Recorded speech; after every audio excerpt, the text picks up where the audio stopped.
Hi, I'm Sue from Sue Sherman Quilts, and I'm back today to talk to you about turning 3 fat quarters into a shell shopping bag. I call it a shell shopping bag because it's got a nice clean neck edge and nice clean armhole edges, just like the shell tops that we used to make when I was a kid. And it uses pretty much the same methods. This one's made from Northcott Stonehenge Gradations fabric. And it rolls up into a nice small bundle like that I can keep in my purse. And when I go to the shop, I can just pull it out, remove the Velcro tab, then stick the Velcro back up to the higher tab to keep it out of the way, to keep the tab out of the way. And now I've got a lovely bag that I can use to hold my new dress or perhaps some potatoes at the market. This one's made from shimmer fabric, and I've used the lighter fabric for the outside and a slightly darker matching fabric on the inside for the facings. So the first 2 fat quarters are the lighter color, and the one darker color is for the 3rd fat quarter. I've also made it in the briarwood fabric,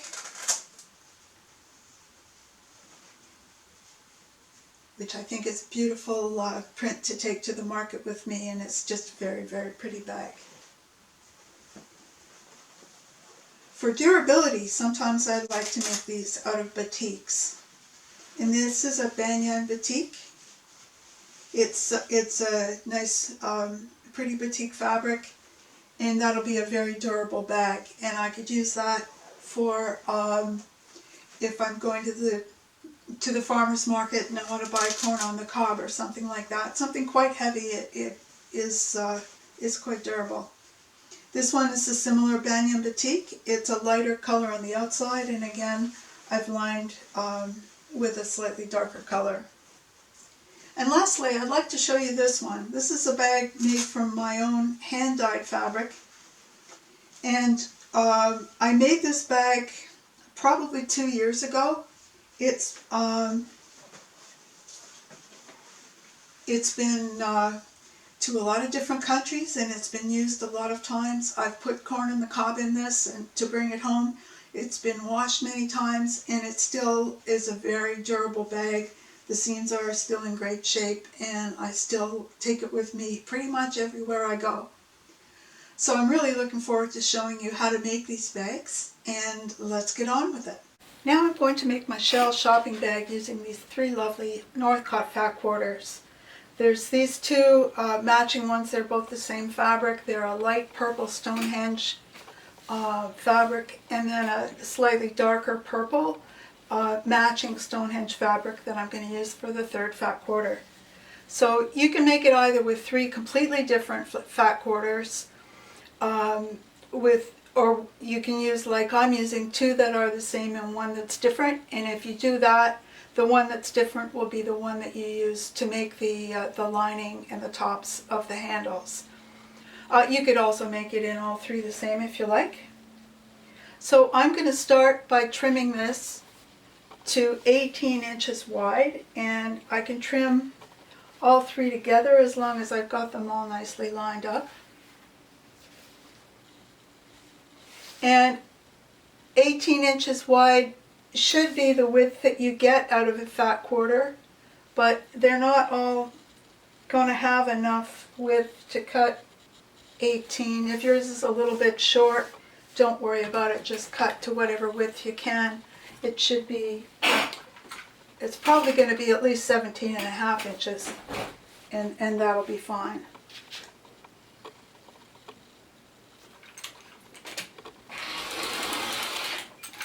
I'm going to cut all 3 of these together.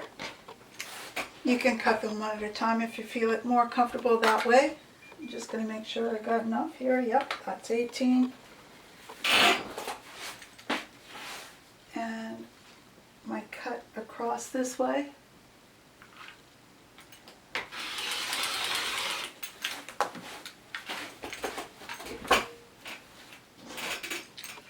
So for the length, I like it to be at least 20 inches.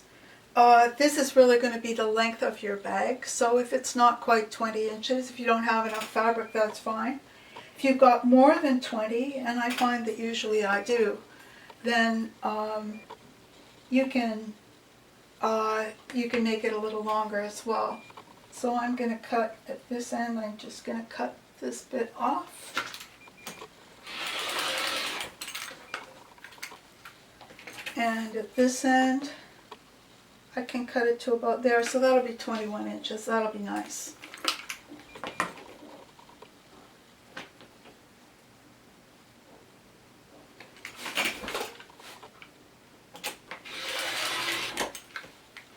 So now I've put aside the two matching fat quarters, and I'm going to work just with this one that's different. And I'm going to fold it lengthwise. And then I'm going to fold it the other direction so that I have this one has been itself made into fat quarters of itself. And then I'm going to take my pattern piece.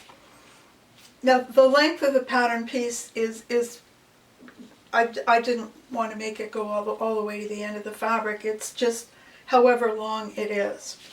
But the width of the pattern piece should be about 9 inches, because if it's on a fold, when it's opened up you want it to be 18 inches to match the width of your fabric. Now, as we've said before, your fabric could be a little bit less wide, or maybe when you printed your pattern piece it didn't come out exactly at 9 inches wide. Either way, that's not the end of the world. We can work with that. It just, you might need to sort of shift it a little bit to make it fit. But we're basically going to be working with this size, and we want to make sure that we have a fold up here and we have a fold here. And you want to make sure that the 18 inches of your fabric is this way and the 20 or 21 inches of your fabric is that way. So when you've got that, and it should line up pretty well. Now, ever since I was a teenager and I was doing knit and stretch sewing, I've used these weights for cutting out my fabric. You don't need to use weights. Sometimes I just hold it down with my hand, but the weights can be quite helpful. Either way, we're going to now just cut with a nice sharp pair of scissors. If you're a real dyed-in-the-wool quilter, you might find this easier to do with your rotary cutter. If that's the case, go right ahead. You also might find that some of these lines here are quite straight. If you're a dyed-in-the-wool quilter, you might find that it's easier to cut those straight lines just with a ruler and your rotary cutter, and that I've done it that way sometimes too.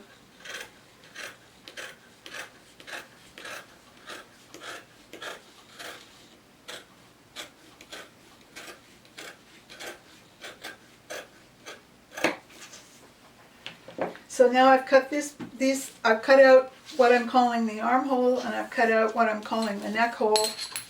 And when I take the pattern piece off, I've got this shape that looks like it could be a top.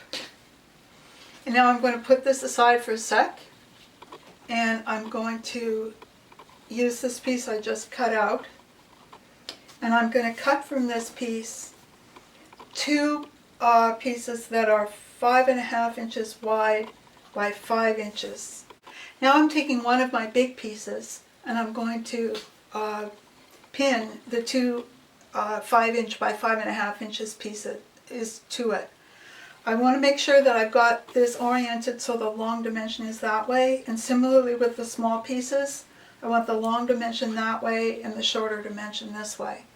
And I'm going to pin them onto my fabric so that they're about 1/4 inch away from that edge and that they line up properly at this edge.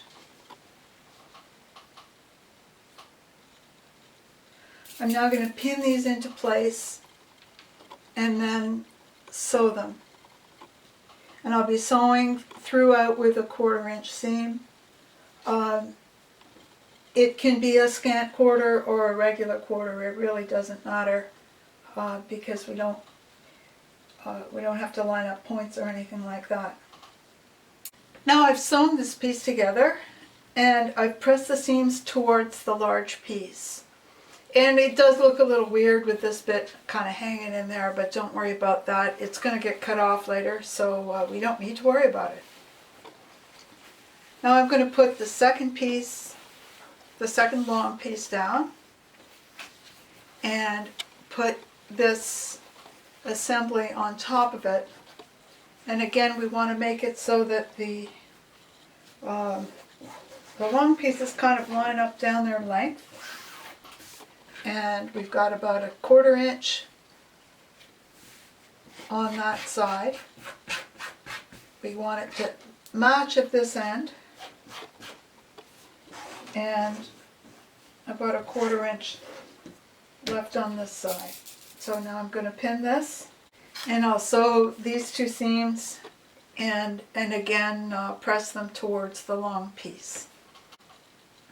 Now I have both of my small pieces connected to both of my large pieces, and I need to cut out the proper size hole for the neck. So I'm going to fold it, and I prefer to fold it lengthwise first and then crosswise. I think it works out a little bit better for cutting out the piece.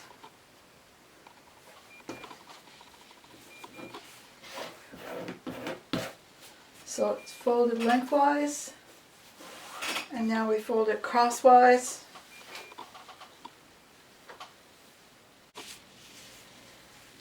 Now I put my pattern piece on it and cut it the same way as I cut before.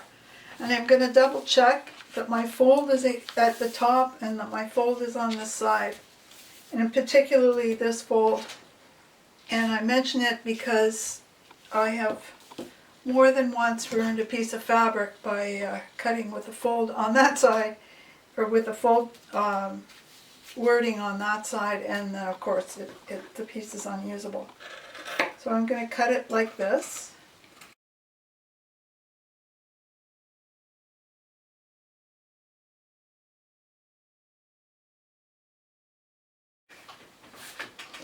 Now I'm going to take one of these pieces that I've just cut out of the neck area, and I'm going to cut a little piece from it that's 2 inches by 6 inches.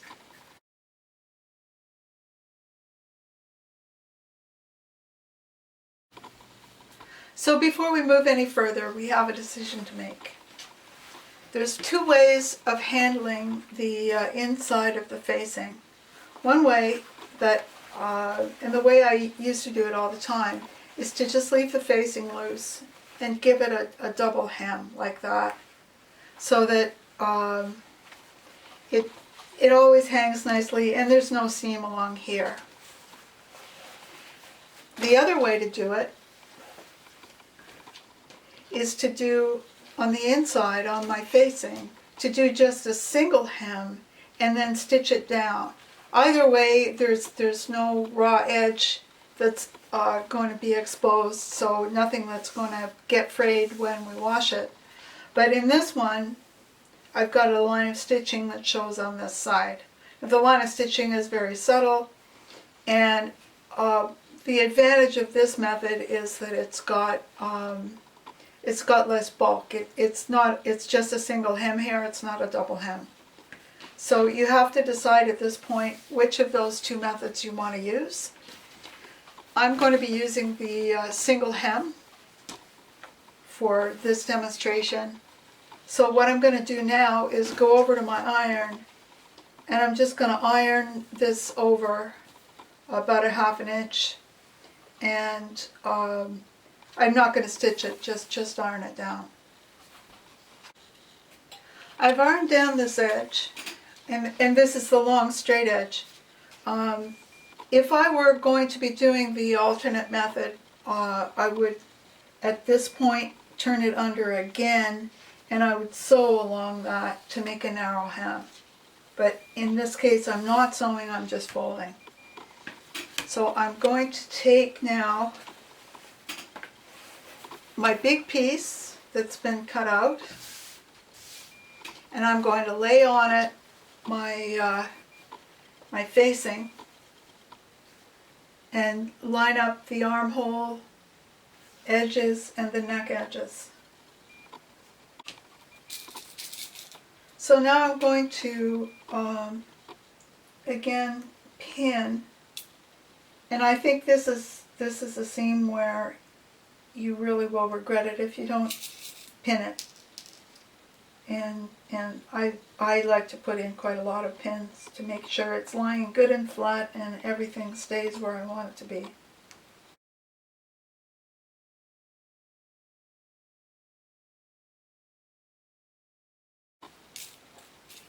So now I'm going to go over to my sewing machine and I'm going to sew this seam at about 1/4 of an inch seam allowance. Now I've sewn the seam all the way around, but before I turn it and press it, I'm going to need to clip the seam because I need to make sure that it's going to lie flat.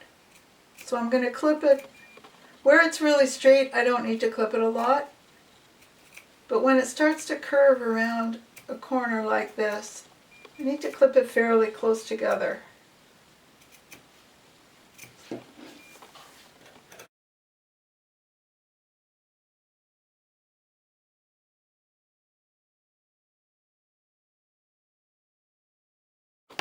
Okay, so now I'm going to turn it inside out, or turn it right side out, and I'm going to go over to my iron and really press it carefully. So I'm going to open it up, I'm going to press it like that, and then I'm going to close it like that, and I'm going to press it over top. So I want to try to get my, my seam open and the stitching as close to this edge as I can. So now I've turned it right side out, and you can see that I have a lovely inner neck seam. And what I need to do now is do the armhole seams, but not in the way you might think. So I'm going to start by trimming these off to make sure they line up. And I'm going to do it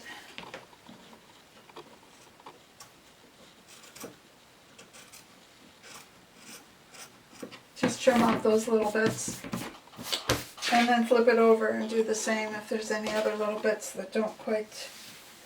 That one's fine.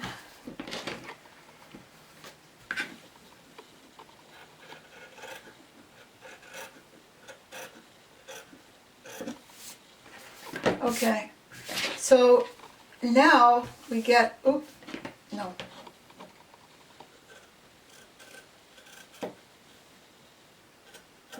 Those little bits, just even them up like that. You want everything to be even because you're not going to be able, with this seam, you're not going to be able to just wiggle them into place. You want them to line up naturally. Okay, so now we get to the fun part. What we need to do is sew this seam and this seam, and we need to make it look like they're sewn from the inside. And of course we can't really sew it from the inside. We can't sew it the same way we did this one, because if we did that, the topology just doesn't work. So what we need to do is sew. We're going to grab this piece and see how when the wrong sides are together it's like this. I'm going to flip it so that the right sides are together. The right sides are together like that, and now I'm going to take it over my sewing machine and I'm going to sew it along here. Starting from one end, I've got the wrong sides together, and I'm going to flip it around those raw edges so that the right sides are together. And now I'm going to start sewing. I'm not going to pin it because it doesn't really work if you pin it. And I'm just going to start at one end, and I have to go on faith that it's going to meet in the middle.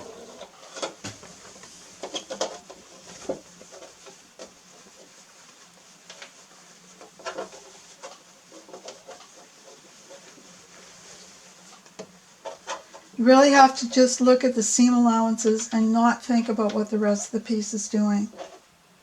Just start at one end and try not to stretch anything. And if you don't stretch anything, it should meet in the middle, and everything should line up. So you've got to just bring all the fabric right through that hole.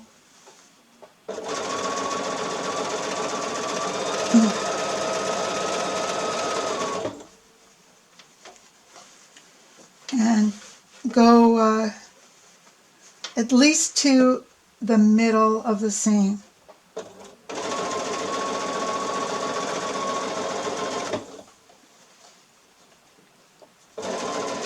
And we're doing a little less than a 1/4 inch, maybe 3/16. The smallest seam allowance you can get away with for this fabric. So that's 1/2 of it, and you can see that I've got my neck edge and I've got my armhole edge, and both are fully finished seams. And now taking it from the other side of the seam, it's the exact same thing. I've got my wrong sides together the way it was laid down on the table. I'm going to flip it around that raw edge so that my right sides are together. Now I put that in the sewing machine, and I just start sewing that seam I'm not thinking very much about the piece that I'm sewing. I'm really only thinking about the seam and the seam allowance.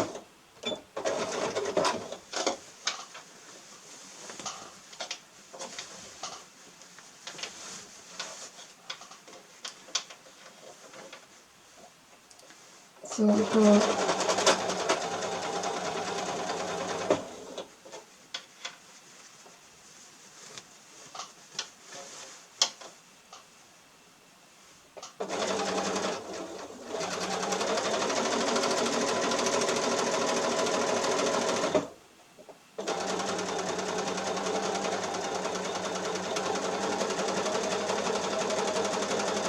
So now it meets up in the middle. I cut my thread and open it up.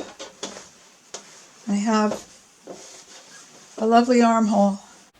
So I've done my armhole seams on both sides, but before I press them, I want to go in. These long straight seams are going to be fine, but at the very end of the armholes, we've got an area with a pretty strong curve. So I'm going to go in and just give it a couple of snips on all 4 of those edges.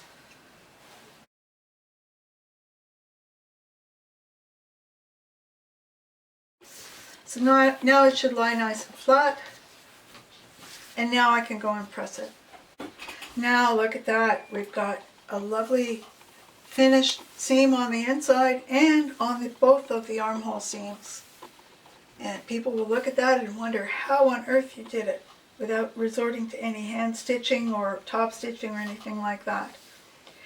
You'll notice there's a bit of a funny shape to this seam. It looks like it might be wrong, but it's not. Later on we're going to be actually folding this seam over to there, and those 2 edges are going to line up nicely. So this is actually the correct shape for this seam. So now I'm going to turn it over, and remember before we had the option of either having a full double hem here or a single hem, and I took the single hem option. So now this is the point in the project where I need to go along and sew along there and along there to finish this off. So the neck and the armhole edges are completely ready now. So it's time to sew the side and the bottom seams. I'm going to start by folding it over. And this is meant to be the kind of bag that gets used. It's not really intended to be, although it's pretty and we want it to look pretty, we want it to be something that's strong and durable as well. So all of the seams are going to be hidden, and the side and the bottom seams are going to be French seams. So I'm going to start by putting it wrong sides together like this, so with the right side out, and I'm going to sew on the left and the right seams. I'm going to do the a small seam allowance. It's really as small as I can get away with, 1/8 if I can. This is a fairly, there's a fair bit of fraying here, so I'm probably going to go with the 3/16 and then trim it to 1/8. So I've done my two seams with the wrong sides together. I've trimmed them to 1/8 of an inch, and now I've pressed the piece so that it lies flat now when it's right, or when it's wrong side out. So now I'm going to go and sew again along these same two left and right seams, and this time I'm going to have a seam allowance of 1/4 to 3/8, so a little bit bigger. I want to make sure that that other seam that's hidden inside here is completely contained inside this new seam. Now I'm sewing these 3/8 of an inch seams here. Now I'm going to turn the piece right side out. I've not pressed those seams.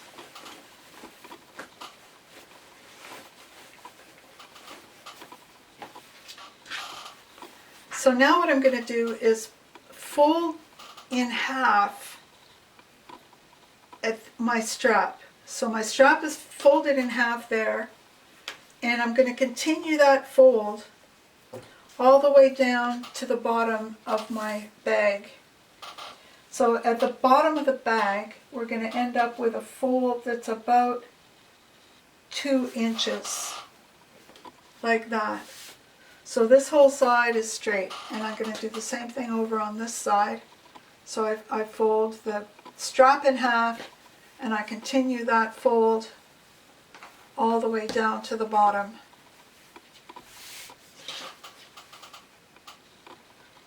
Now I'm going to line that up on my cutting mat, and I want to make sure that it's straight all the way down on both sides. And if it's not, I need to just check to see, is it because that one's a little crooked.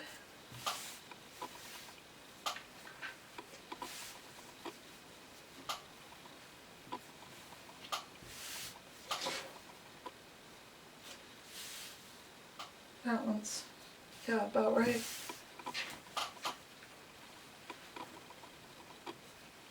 It's going to take a little while to make sure you're happy with it.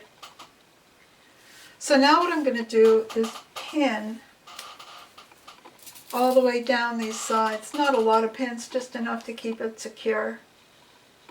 Maybe 3 pins on each side.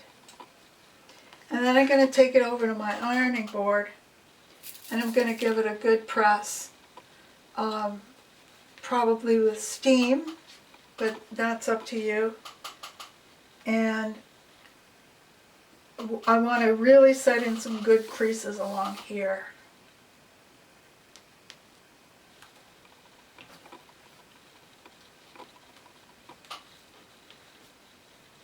Now these creases have been nicely set in. I'm going to do a French seam along the bottom. So with the piece right side out like this, I'm going to pin right along the bottom edge. This one probably more than any of the others. It's good to make sure that not only do you have this French seam, but make sure that your stitch length is fairly short. So I would go with a 2mm stitch length if possible along here, just to make sure that it's a really robust seam at the bottom of your bag.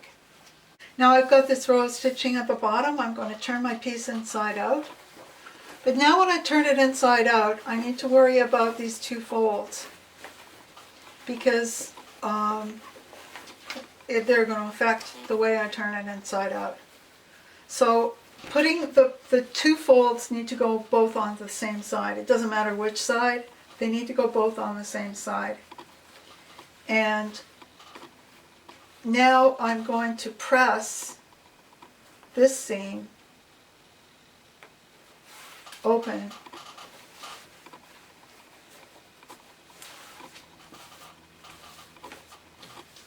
And then sew again to complete the French seam along the bottom at about 3/8 of an inch. And again, using a fairly short stitch length to make sure you get a lot of stitching in there and a good strong seam. So I've sewn my 3/8 of an inch seam along that end, and now I'll turn it right side out.